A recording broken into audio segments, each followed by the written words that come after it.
ഇന്ത്യയിലെ ടെലികോം മേഖലയിലെ ഒരു കൊടുങ്കാറ്റ് പോലെ വന്നിറങ്ങിയ മുതലാണ് റിലയൻസ് ജിയോ. നമ്മുടെ അംബാനിയുടെ സ്വന്തം കമ്പനി തന്നെ. ആള് ഇത്തിരി കാലമായുള്ളൂ വിപണിയിൽ എത്തിയിട്ട് എങ്കിലും അത്രയേറെ സ്വാധീനം ചെലുത്തിയ മറ്റൊരു കമ്പനി വേറെ ഇല്ല എന്ന് തന്നെ നമുക്ക് പറയാം. അത്രയ്ക്കും നമ്മുടെ നാട്ടിൽ ഉപഭോക്താക്കളെ കയ്യിലെടുക്കാനും പരിഗണിക്കാനും ജിയോയ്ക്ക് കഴിഞ്ഞിട്ടുണ്ട്. എന്നിട്ടും വർഷങ്ങൾ പിന്നിട്ടുമ്പോഴും അവരുടെ സ്വാധീനത്തിന് ഒരു കുറവും വന്നിട്ടില്ല എന്നത് മറ്റൊരു പ്രത്യേകത തന്നെയാണ്. സൗജന്യ ഓഫറുകളുമായി വിപണിയിൽ അവതരിപ്പിച്ച അവർക്ക് പക്ഷെ വിചാരിച്ചതിലും വലിയൊരു വരവേൽപ്പാണ് ലഭിച്ചുകൊണ്ടിരിക്കുന്നത്.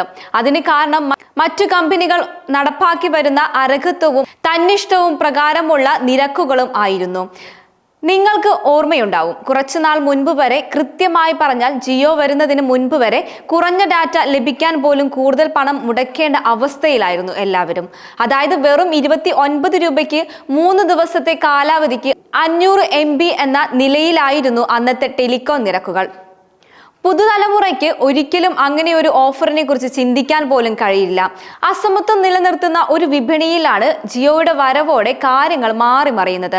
അവർ അൺലിമിറ്റഡ് എന്ന രീതി അവതരിപ്പിച്ചതോടെ മാറ്റിമറിച്ചത് ഇന്ത്യയിലെ ടെലികോം മേഖലയിലെ ഭാവി കൂടിയാണ്. ഇന്ന് വിപണിയിലെ മറ്റ് പ്രധാന കമ്പനികളായ എയർടെൽ, VI പോലുള്ളവ ഇതേ പാതയാണ് പിന്തുടരുന്നത്. ജിയോയുടെ വിശേഷങ്ങൾ പറയാൻ തുടങ്ങിയാൽ ഇന്നത്തെ ദിവസം മുഴുവൻ മതിയാവില്ല എന്നതാണ് മറ്റൊരു വസ്തുത. തൽക്കാലം അവർ പുതുതായി കൊണ്ടുവന്ന ഒരു അഡാറ് പ്ലാനിനെ കുറിച്ച് പറയാം. നിലവിൽ ഏറ്റവും മികച്ച ബജറ്റ് ഫ്രണ്ട്ലി പ്ലാനുകൾ കൊണ്ട് വരുന്നതിൽ മുൻപന്തിയിലാണ് ജിയോ എന്നത് മറ്റൊരു പ്രത്യേകതയായി പറയേണ്ട കാര്യമാണ്. അതിനെ ഊന്നി ഉറപ്പിക്കുന്നതാണ് ഈ പുതിയൊരു പ്ലാന്. റിലയൻസ് ജിയോയുടെ 1029 രൂപയുടെ പ്രീ പ്ലാൻ ഉപയോഗിച്ച് ഉപഭോക്താക്കൾക്ക് 84 ദിവസത്തെ മുഴുവൻ കാലയളവിലും എല്ലാ നെറ്റ്വർക്കുകളിലും പരിധിയില്ലാതെ വോയിസ് കോളിംഗിന്റെ സൗകര്യം ലഭിക്കും. അതായത് ഇതിന്റെ കാലാവധി 3 മാസമാണ് എന്നർത്ഥം. ഒപ്പം ഈ പ്ലാനിൽ പ്രതിദിനം 100 സൗജന്യ SMS കൂടി ഉൾപ്പെടുന്നുണ്ട്.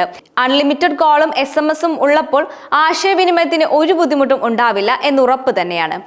ദിവസേനയുള്ള പരിധികളില്ലാത്ത കോളിംഗും ടെക്സ്റ്റിംഗും ഇഷ്ടപ്പെടുന്ന ഉപഭോക്താക്കൾക്ക് അനുയോജ്യമായ ഒരു ഓഫർ കൂടിയാണ് ഇതെന്ന കാര്യത്തിൽ ഒരു സംശയവുമില്ല.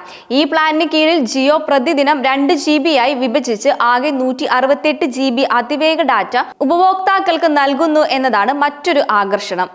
വേറെയും ആനുകൂല്യങ്ങൾ കോളുകളിലും നെറ്റിലും SMS-ലും മാത്രമല്ല, നിരവധി OTT ആനുകൂല്യങ്ങളും ഈ ഒരു പ്ലാൻ നൽകുന്നുണ്ട്. ഡിസ്നി പ്ലസ് ഹോട്ട്സ്റ്റാർ മൊബൈലിൽ 90 ദിവസത്തേക്ക് ഉപഭോക്താക്കൾക്ക് സൗജന്യ ആക്സസും അതുപോലെ തന്നെ ആമസോൺ പ്രൈം ലൈറ്റിൽ 84 ദിവസത്തേക്ക് ഉപഭോക്താക്കൾക്ക് സൗജന്യ ആക്സസ് എന്നിവയാണ് മറ്റൊരു പ്രധാന സവിശേഷതയായി പറയാനുള്ളത്.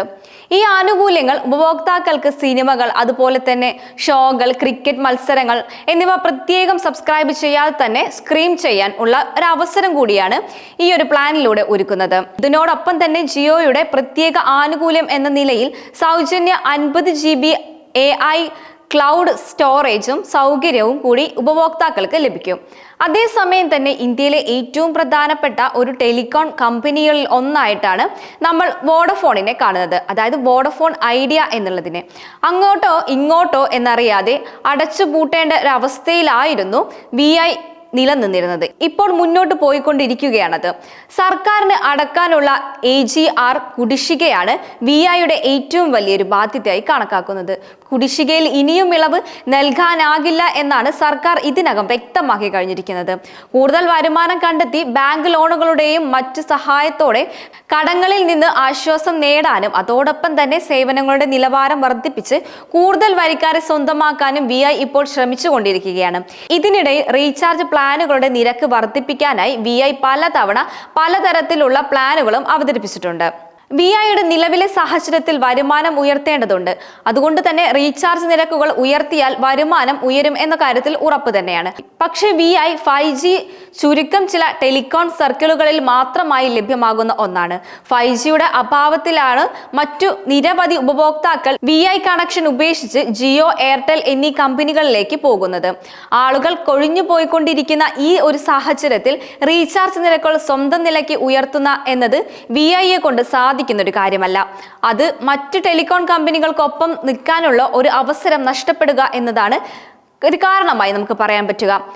ഇന്ത്യയിലെ റീചാർജ് നിരക്കുകൾ ഇനിയും പരിഷ്കരിക്കേണ്ടതുണ്ട് എന്ന വാഗ്ദാനത്തോടെയാണ് എയർടെൽ VIയും റീചാർജും നിരക്കുകളുടെ കാര്യത്തിൽ എയർടെലും VIയും ഏതാണ്ട് ഒരേപോലെയാണ്. ഇന്ത്യയിലെ ഏറ്റവും കൂടുതൽ പ്രീമിയം മൊബൈൽ താരിഫുകൾ ഉള്ളത് എയർടെലിനും VIക്കുമാണ്. അവർ തന്നെയാണ് നിരക്ക് പരിഷ്കരണത്തിനായി ഏറ്റവും മുന്നിൽ നിന്നും വാദിക്കുന്നത് എന്നത് വേറൊരു ശ്രദ്ധേയമായ കാര്യം.